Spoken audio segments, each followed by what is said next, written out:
kind of not played out so good for me, with my emotional reactions on a lot of circumstances and situations that I probably could have handled better. Once hailed as the best wide receiver of his generation, Brown had it all. But then, the headlines changed, and we watched a brilliant career take a nosedive. So how did one of the NFL's brightest stars burn out so fast? Stick with me and find out in this video.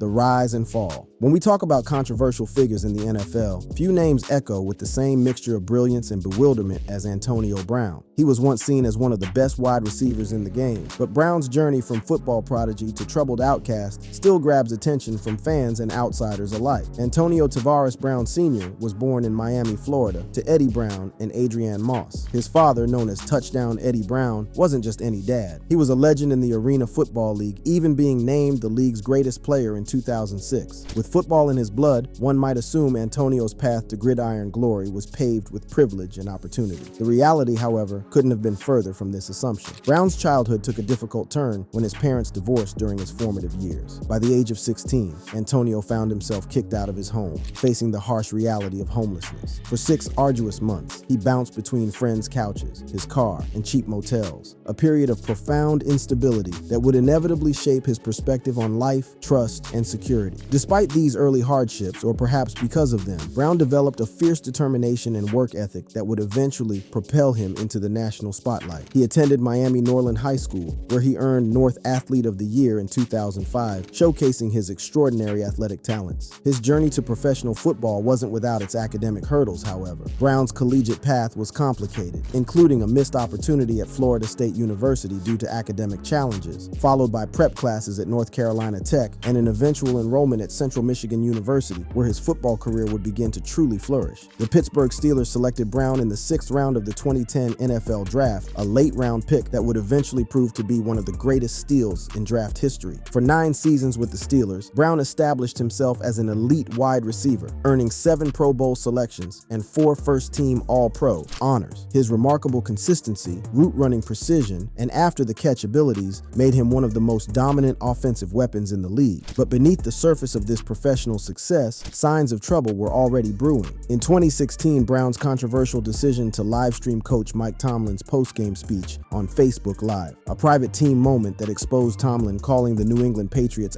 before an AFC championship game, created the first significant ripple in what would become a tidal wave of controversy. This breach of team trust, while seemingly minor in retrospect, offered an early glimpse into Brown's complicated relationship with boundaries, authority, and impulse control. The situation deteriorated further in 2018 when Brown had a public disagreement with quarterback Ben Roethlisberger, resulting in him skipping practice and a walkthrough before the Week 17 game against the Bengals. He left at halftime and never played for the Steelers again, a dramatic exit that foreshadowed his future pattern of abrupt team departures. That same year, Brown faced allegations of throwing furniture from his 14th-floor Miami condo, nearly hitting a 22-month-old toddler. He was found liable for damages, with the case settled in April 2019. The 2019 season was crucial in Brown's career spiral, beginning with his trade to the Oakland Raiders for 3rd and 5th round draft picks. He signed a 3-year, $50 million contract, but his time with the team would be remarkably brief and tumultuous. Brown's Raiders tenure was marred by a series of bizarre incidents. First, he suffered frostbite on his feet during cryotherapy treatment without proper footwear, causing him to miss 10 out of 11 training camp practices. Then came the helmet controversy. His grievance against the NFL over helmet safety guidelines was rejected, leading him to temporarily step away from the team. The situation reached its breaking point when Brown went on a social media tirade after being fined $54,000 for unexcused absences. During an altercation with Raiders GM Mike Mayock, Brown allegedly called him a cracker, though in his ESPN interview, Brown denied this specific accusation. I never really called him out his name for,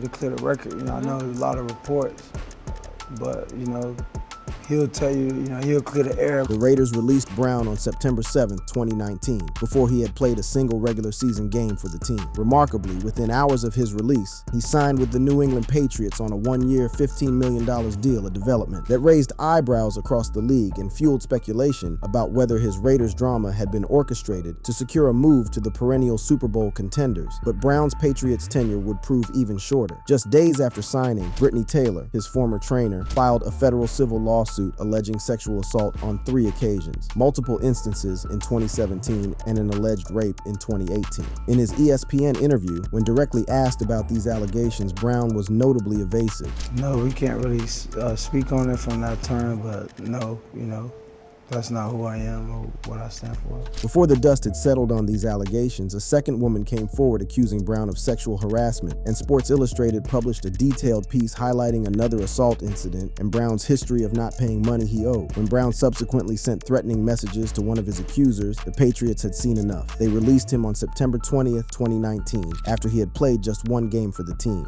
In less than a year, Antonio Brown had gone from being one of the NFL's premier wide receivers to a player no team was willing to touch. A spectacular fall from grace that left many wondering about the underlying causes of his increasingly erratic behavior. Was it the pressure of fame, the result of childhood trauma, the impact of repeated head injuries, or perhaps a combination of all these factors? In the midst of this professional implosion, Brown expressed his frustration in the ESPN interview, revealing how the absence of football had affected his emotional state. It's been a little emotional. Anytime you don't get a chance to play a game that have narrowed my focus, allowed me to tune out a lot of distractions and be able to achieve my goals as far as being a good player. So having the game taken away from me that many days, been a little frustrated emotionally. The abrupt halt to his playing career left Brown without the structure and outlet that football had provided since his youth. As he further explained, I think when you deal with different frustrations in the world,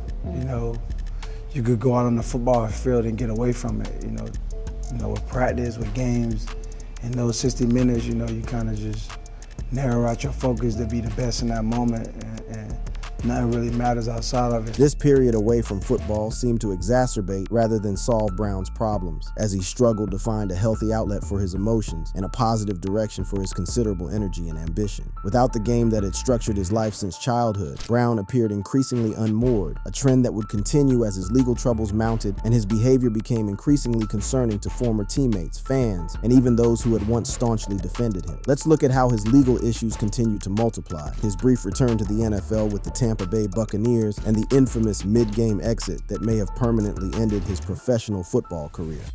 Legal troubles and brief comeback. Antonio Brown's troubles continued to amount in 2020, extending beyond his professional setbacks into serious legal territory. On January 21st, 2020, Brown was involved in an altercation with a moving truck driver outside his home in Hollywood, Florida. The incident resulted in Brown being charged with felony burglary, misdemeanor battery, and criminal mischief, a significant escalation from his previous controversies. The legal system showed little leniency toward the troubled former NFL star. On June 12, 2020, Brown pleaded no contest to these charges, receiving 2 years of probation, 100 hours of community service, 13 weeks of anger management, and a psychological evaluation. This sentence highlighted the seriousness of his actions while offering him a path toward rehabilitation without incarceration. Brown's disciplinary issues with the NFL had been accumulating over the years, with fines adding up to substantial amounts. $10,000 in November 2012 for unsportsmanlike conduct, $8,200 in September 2014 for kicking a punter,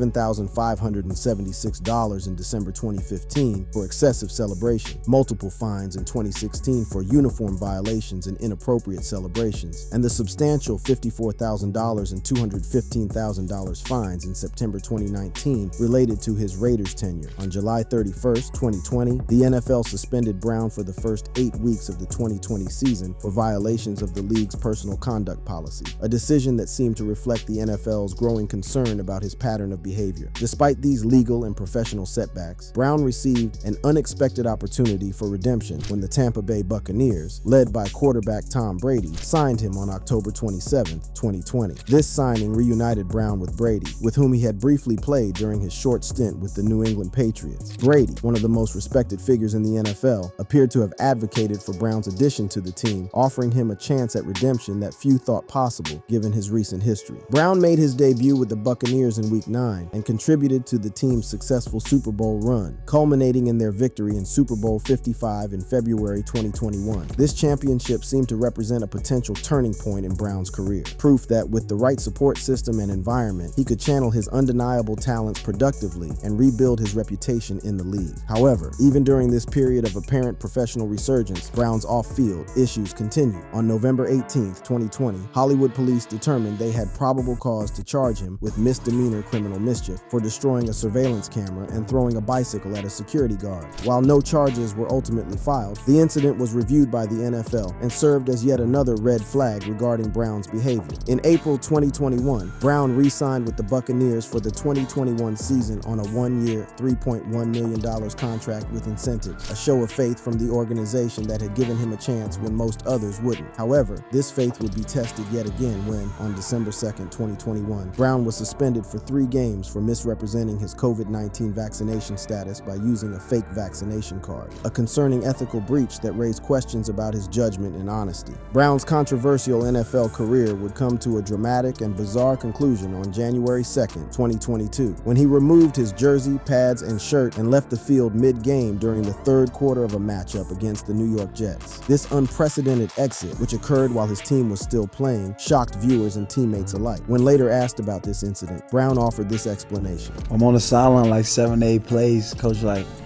they need me to get in. So he looked like, yo, I'm like, Coach, man, my ankle can't get in. He like, what? What you say? Yo, get the fuck out of here, you done.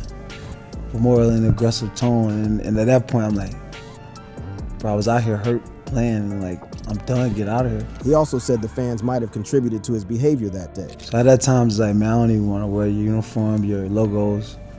Just put it down and walked out. But I'm walking out, 60,000 people getting excited.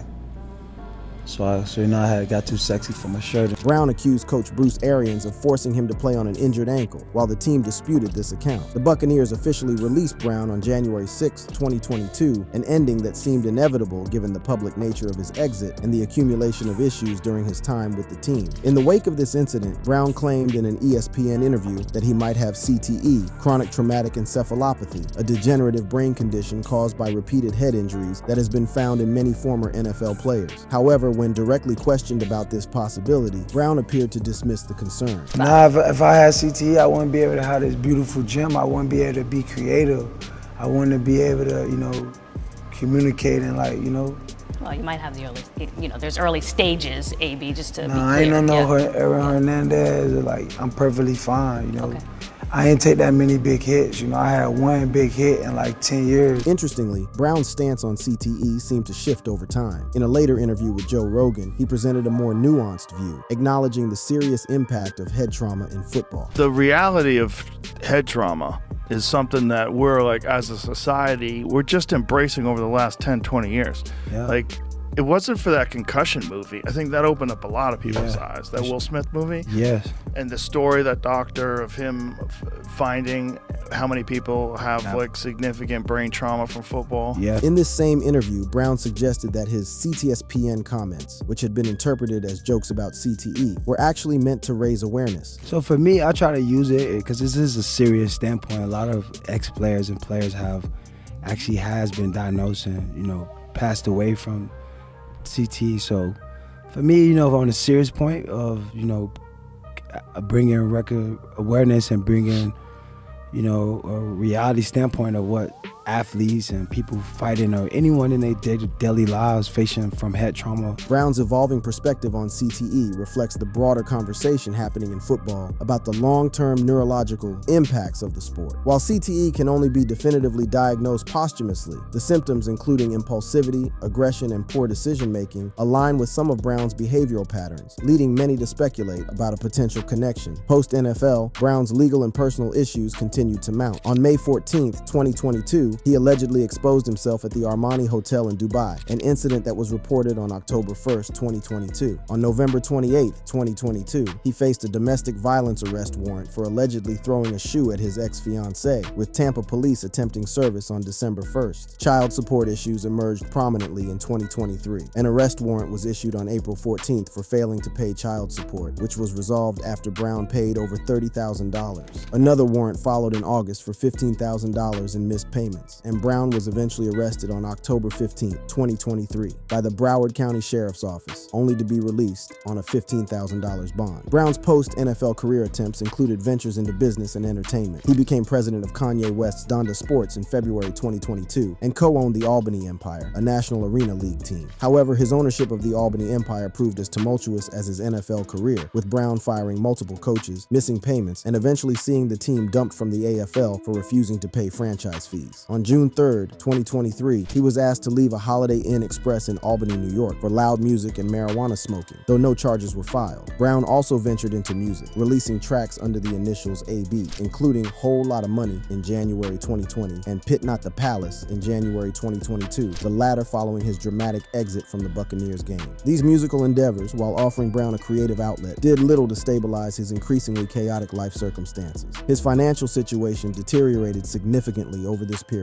On May 23, 2024, Brown filed for Chapter 11 bankruptcy, owing $2.93 million to 8 creditors, with assets listed at $50,000 or less. This included a $1.2 million debt from a 2020 assault lawsuit, a stark financial fall for a player who had earned millions during his NFL career. Throughout these tumultuous years, Brown's complex personal life continued to unfold in the public eye. He has 7 children in total, including 4 with Chelsea Kyrus, his long-term partner, since 2012, and 3 others from previous relationships. His romantic entanglements have included rumored links with model Jenna Frooms in 2017 and a brief publicized relationship with singer Keisha Cole in 2022, which ended abruptly on Instagram Live. In reflecting on his NFL career during an appearance on Joe Rogan's podcast, Brown offered a philosophical perspective. You know what I mean? What you came to do, you got to have those intangibles, and just, it's a long game.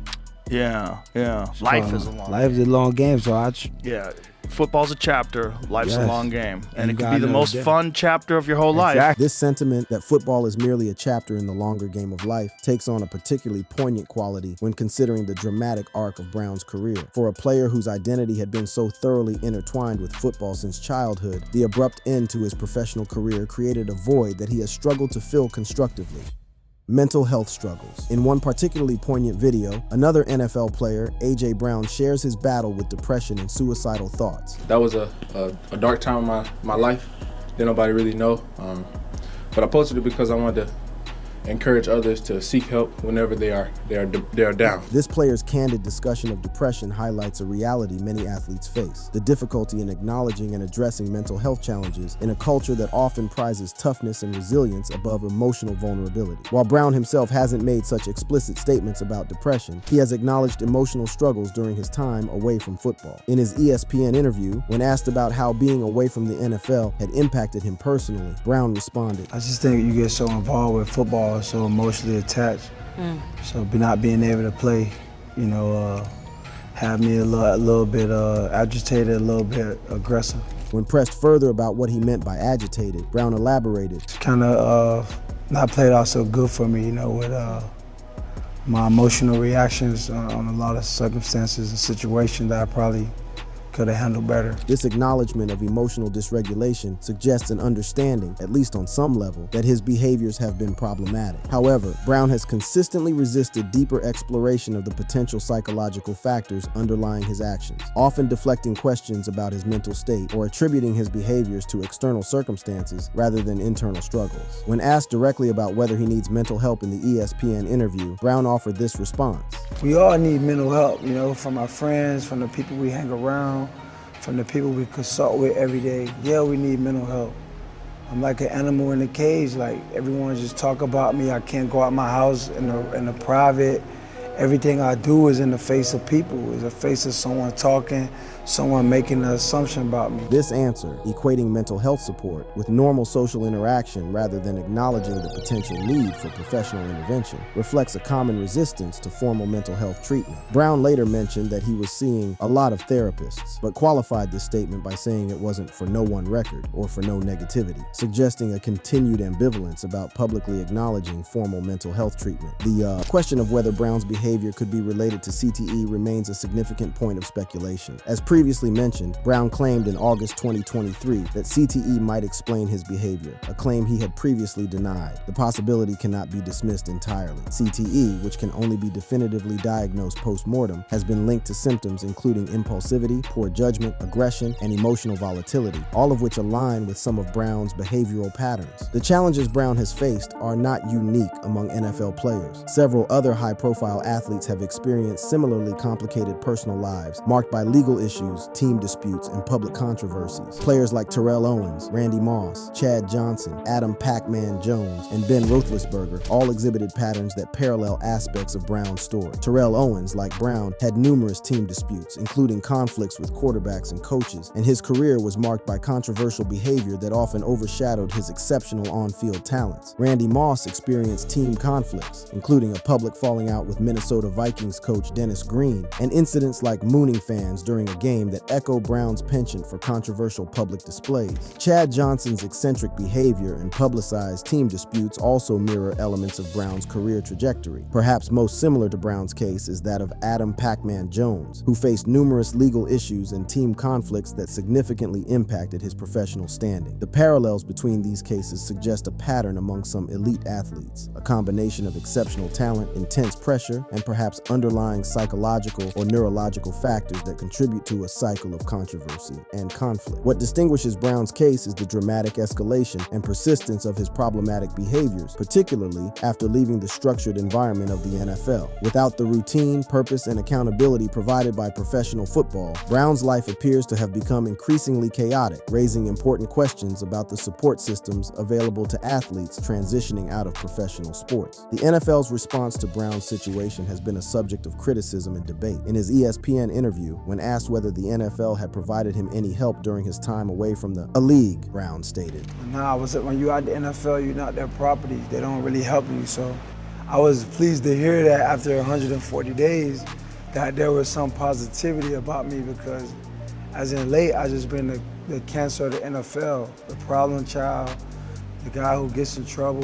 When NFL Commissioner Roger Goodell stated that the league cared about Brown's well-being and wanted to provide help, Brown's response was skeptical. I believe it when we see it. Brown's personal life has been equally tumultuous. He has 7 children in total, including 4 with his long-term partner Chelsea Kiris, sons Autonomy, Ali, and Antonio Jr., and daughter Antanya, plus 3 other children from previous relationships. His relationship with Kiris has been marked by public disputes, including the incident where he live-streamed an argument involving her and their children, with police present. When asked about this in his ESPN interview, Brown acknowledged, Well, I think, it don't look good, especially with your kids there and they're reacting emotionally.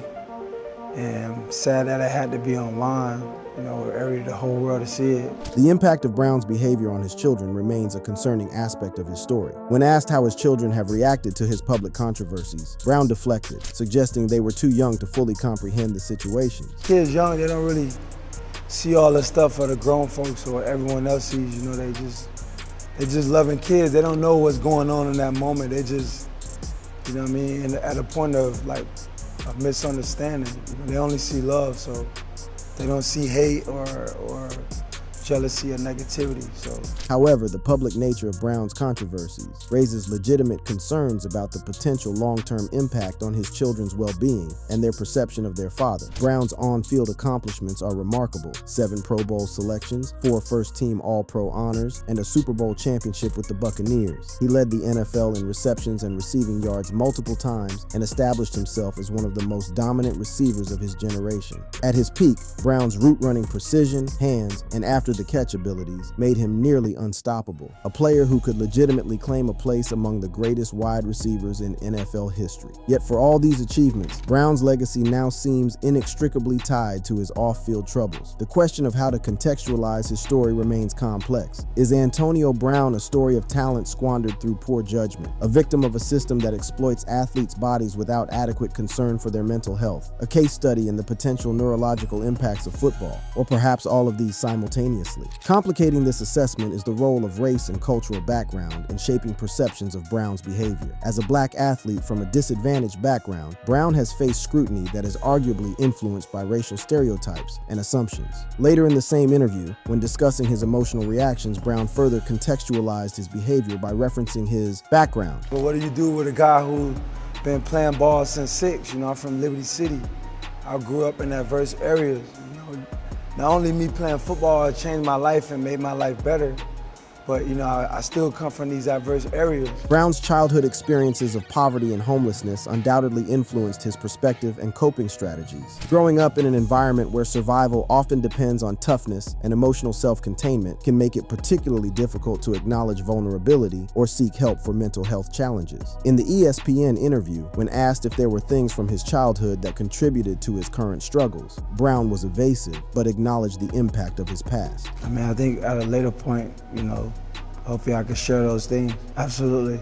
You know, I kind of give people a well-rounded story of my story, you know, what I've been through and what made me react and what got me in the position where I'm in right now. This reluctance to delve deeply into childhood trauma, combined with his assertion that he brushed off his feelings, suggests patterns of emotional suppression that may have served him well in navigating challenging circumstances, but ultimately contributed to the dysregulation evident in his adult behavior. The tragic dimensions of Brown's story are amplified when considering how his talent and work ethic enabled him to overcome tremendous odds. As a sixth-round draft pick from Central Michigan University, Brown defied expectations to become one of the NFL's elite receivers, a testament to his determination and natural abilities. That he would ultimately sabotage this hard-won success through a series of increasingly self-destructive choices points to deeper issues than mere arrogance or entitlement. What makes Brown's story particularly tragic is the sense of squandered potential. Not just athletic potential, though that certainly figures prominently, but also the potential for a fulfilling and stable life beyond football. The very qualities that enabled his rise, intensity, confidence, and single-minded focus, may have contributed to his struggles when not channeled toward the structured pursuit of football excellence. The tragic fate of Antonio Brown may not be that he failed to fulfill his athletic potential. Indeed, his on-field accomplishments remain extraordinary by any measure, but rather that he has struggled to find a pathway to stability, fulfillment, and well-being beyond the game that once defined his identity and purpose. His story reminds us that athletic greatness does not immunize one against personal struggles, and that the systems we build to develop elite athletes often fail to adequately prepare them for life beyond their sport. As Brown himself noted, football is just one chapter in a longer life story. The true tragedy would be if that chapter, however brilliant, remained the only one in which Antonio Brown found meaning, purpose, and a sense of mastery over his circumstances. The hope remains that with appropriate support and his own considerable determination, Brown might yet write a redemptive next chapter, one that honors both his extraordinary talents and his complex humanity. Thank you for watching. If you enjoyed watching this video, click on one of the boxes playing on your screen to watch more similar content.